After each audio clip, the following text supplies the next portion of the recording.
is the camera I purchased. That's it right there. It was an Amazon, a little bit over $100. Had an Amazon gift card, figured why not. It's actually a dual camera. This is a front camera, rear camera.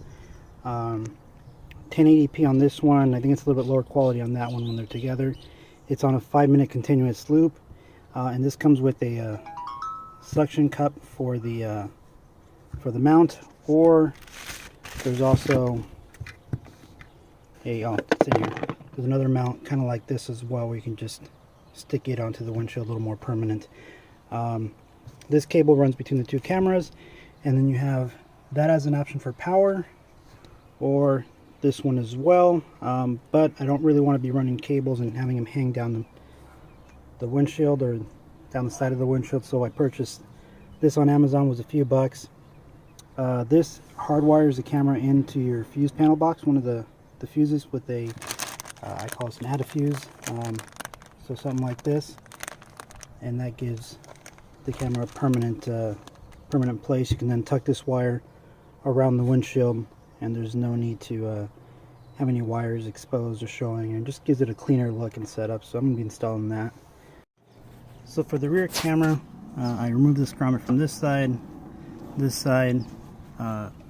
fed the cable in through there towards this direction, and then what I did is I used this little hook I made to just reach in, fish it out, and then I poked it through the grommet,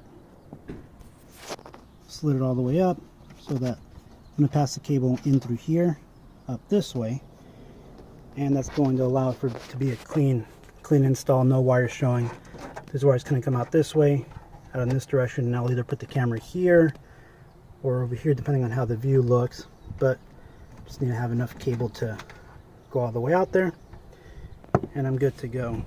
Next, this cable is going to be ran up to the top of the headliner, all the way across and up to the front. Car's a little dirty, but camera's right there. A lot of reflection, but I will be tinting the car, so that's kind of a temporary mounting point.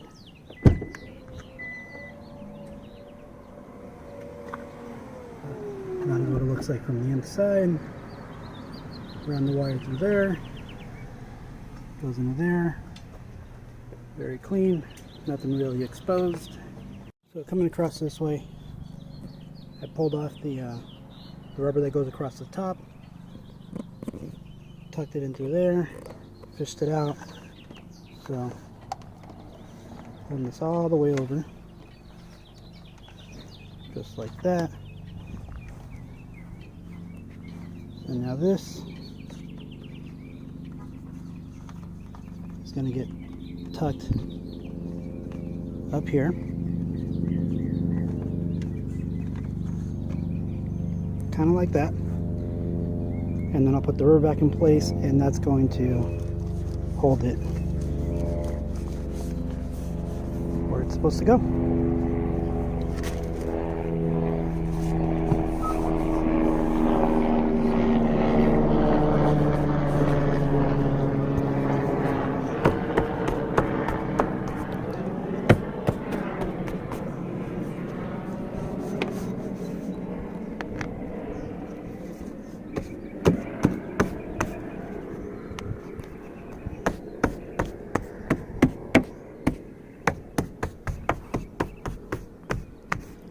So that side is done. More or less got to do the same thing across this side.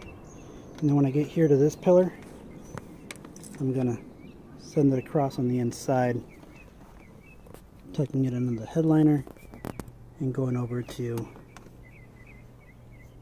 that spot over there. So when I come across here for the pillar, I just pull on it straight back and it's going to release. It does have a little hooking mechanism back there, so it's not going to come all the way out, which is fine. It's all I needed to do. I'm going to pass the wire behind the airbag, so I don't want it to come across the front of it. Pass it behind and then come up across this way to the mounting point of the camera, which is going to be right about here. And the reason I'm putting it there is because I do have all of this back here for the sensors for the vehicle. If I place it a little too close, it's going to block the view from being able to tilt it this way. But leaving it here, I can tilt it in either direction if I need to adjust the camera angle. So I just ran the power wire the exact same way, came across, tucked it in. I'm going to do some back here to get it actually deeper in so it holds in. Ends up over there as well, but I passed it across.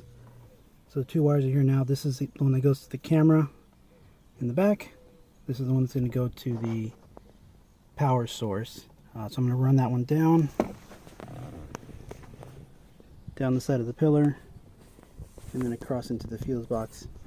This other one, there's a whole lot of wire left over, so I think what I'm going to do is I'm just going to roll it up and then tuck it back here, back in this area. Again, lower than where the airbag actually goes, because I don't want that to get in the way of anything. And then this rubber can go back into place. So here, on this panel here, with enough pressure from the inside, this pops out of place. And then what I'm doing is just taking this pry tool, coming across, and just applying additional pressure, just like that. And this panel comes off. So this wire, I'm going to run it down through here, inside of here, and if you look there, those are the fuses right here. So I'm just going to tap into one of those, tuck the wires back up here, and power source is done. So in hooking up the power source, there's your ground right there, there's your power, and these are the connectors the kit comes with. It comes with various ones. And then for grounding, there is a convenient bolt you could use right here. This bolts onto this bracket piece that is welded to the frame, or bolted onto the frame of the car. You could actually even use this bolt back here, but I'm just, for convenience reasons, I'm just going to use this one here. The ground here, just backed out that bolt a little bit. Take this, slide it back under here.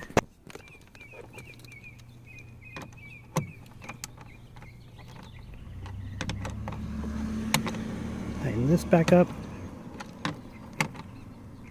And that metal connected to that metal, connected to that metal, gives it the appropriate ground. Next is to do the power source. So I'm going to use the 20 amp fuse for the sunroof. That is the one that's missing out of this slot right here. A second ago I pointed out the wrong one. This is the right one. It's got the long little teeth on there, or what, prongs, whatever those are called. This right here is just two connectors. It's already set up, so you just plug into each other, slide the cover over it, and then so now up here, if I can focus right. Okay, so there's a better view. So just slide it into the slot and push in, just like that. And now you have power. So that is powering the camera. So my sunroof still works, which means that that's getting power the way it's supposed to be. And when I plug the camera in, that's going to get power. These wires just need to be tucked in, and that needs to be tucked up a little bit into here. And that's it. No exposed wires. Clean setup. That camera's back there. This camera will be up here in a second. So I just tucked the wires back into here so it's completely out of the way. Up in that area. Now it's just a matter of popping this panel back into position. So just kind of line it up there, like so, and just kind of push it in place to where it clips. This rubber seal slides back into position.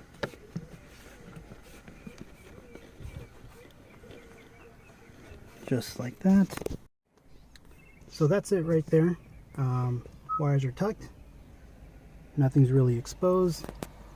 If you look at the camera, you can see the bigger picture is the front facing, and then that in picture on the left side there, kind of hard to focus on, is the rear facing camera. It's on a 5-minute loop, time stamped, and if it notices any kind of impact, it will also record even if it's not powered on, because it does have an internal battery. But that's it. That's the full install. I think it took me about hour and a half, if that. There's the rear camera there. So the next time I wreck, I'll have it on camera.